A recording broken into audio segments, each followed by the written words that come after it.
Well, hello, I'm Bob Pierce, Extension Wildlife Specialist with the University of Missouri. Now, by and large, the best deer control that you can put in place, if you're able to, is to allow hunting on your property and follow the legal harvest recommendations and during the legal hunting season.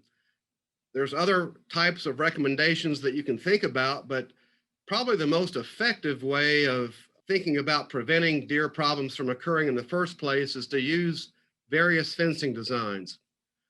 Various electric fences designs can be permanent or temporary, but you can also think about using permanent woven wire fences, which is really the only way to permanently exclude deer, fencing them out.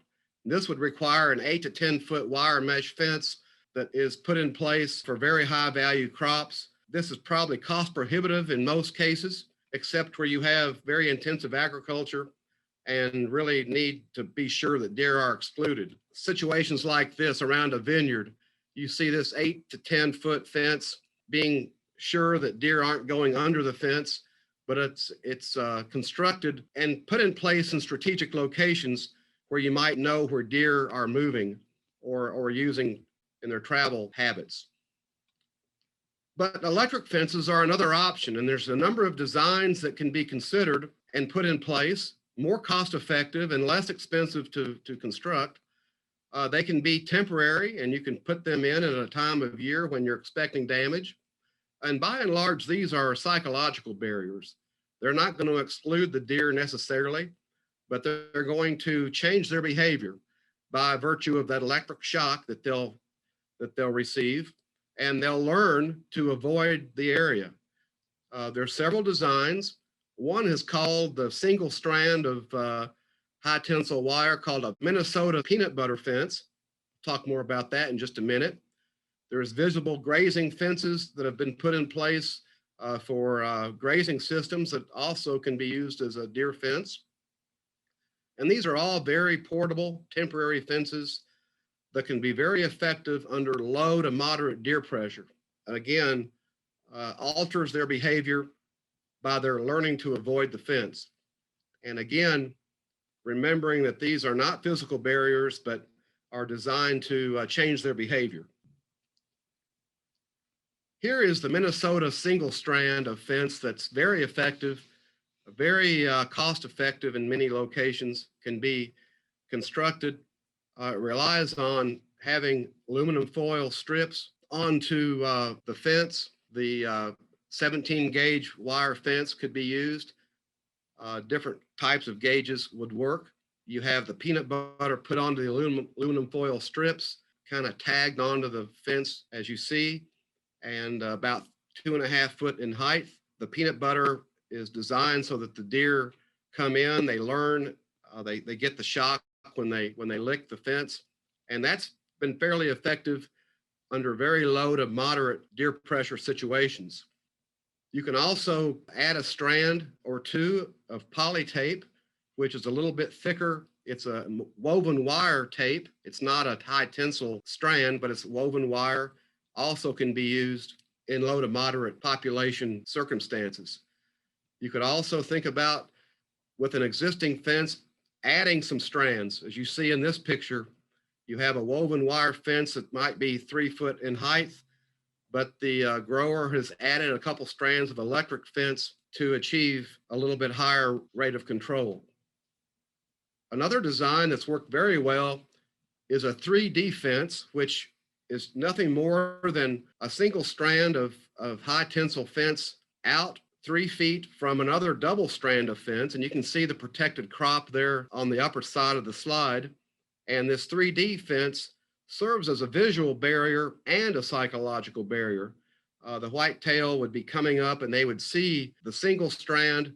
They might have the peanut butter on that where they get a shock, but also are not tempted to jump over because there's another fence right behind it that you see the 2 strand.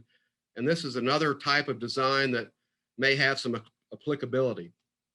And here you see that put in practice in this shot. And again, all these different designs work, but some are more dependent on other criteria. Here you see a 7-wire permanent fence that's been designed around this Christmas tree farm.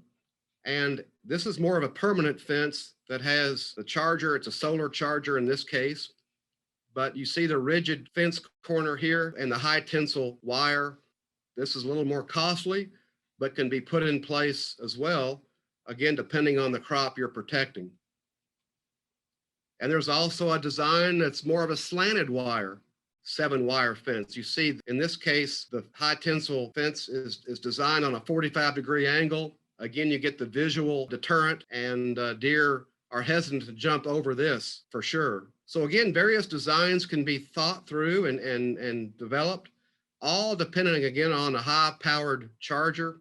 You need to have the charger available. A number of different products can be used. And of course, management is a key consideration. You want to be sure that the fence is well managed, vegetation managed. And again, all these designs have different costs, as you might expect, from $2 to $4 a foot for the 8 to 10 foot woven wire, $1.50 to $2 a foot for the 7-wire vertical. You see the peanut butter fence we talked about, the single strand, could be as little as 10 cents a foot. And there you see the different costs breakdown. Now, these would be dependent on other circumstances. You might have some different costs. These are just general numbers that you'd have to put the pencil to on your own. But again, these can be very effective if it's managed correctly. It's important that you think about your property, take some time to observe deer behavior. Where are they moving? Do they have a pattern to their movement? And build the fence, much before you start planting. If you see some opportunities, get that fence out there before deer begin to have their pattern developed. Deer are pretty habitual during certain times of the year and will just come back to the same locations. So if you can get that fence established early, the better. Maybe attach some different strands to a single strand if additional pressure justifies the cost. Be sure you control vegetation around the fence. It's always good to have a 15 to 20 foot buffer out from the fence so that deer can see it and don't run through it. That's a consideration that's important. And as you do other farm projects, manage and check regularly. Some other tips to ensure success with temporary fencing: you can move those fences throughout the seasons to take advantage of various deer movements at different times. That's a big advantage. You need to use a voltmeter to ensure that the fence is delivering the number of volts required. In this case, around 3,000 volts will give the whitetail a good shock. And use one of these chargers that has high voltage, low impedance, which are available on the market. And again, think about ways to strategically locate your fence so that it's going to be effective. You don't need to enclose the entire field, possibly. Maybe you just need to enclose one side. Maybe you have some permanent cover that deer use, and they're entering a field at a certain location. That might be where you place your fence to begin with. So placing in strategic locations is certainly of importance. Well, again, very quickly, 4 principles of damage management for a number of species. Recognize the pattern of damage and the species responsible. Understand their biology and ecology. Understand some management alternatives that you have. And be certainly aware of local, state, and federal regulations and laws that might affect the various control measure that you're considering. We have some resources with MU Extension. One is MP 685, Controlling Deer Damage in Missouri, that's available. And I think you'd be well worth to get a copy of. I just was very quick in highlighting some very general information with you. But the guide will also talk about use of repellents and other types of activities that you might want to use.